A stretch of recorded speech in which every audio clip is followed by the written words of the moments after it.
Assalamualaikum warahmatullahi wabarakatuh. Tepangaken nami kula Maulina Putri absen 18 saking kelas 12 IPS kalih. Mongko kanthi ning tumuwuh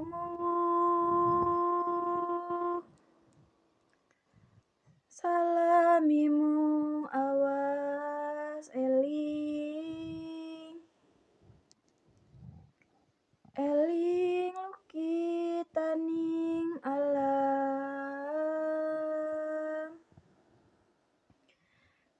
dadi wiryaning dumadi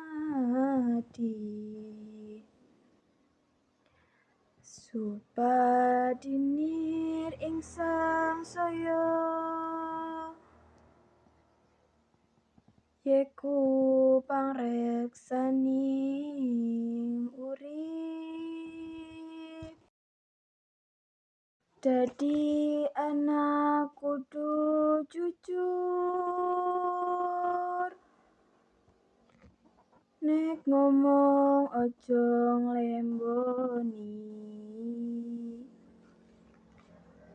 Lombok kuwe uli dosa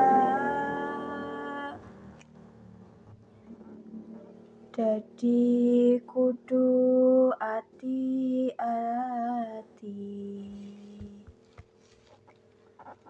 jujur men uli pahala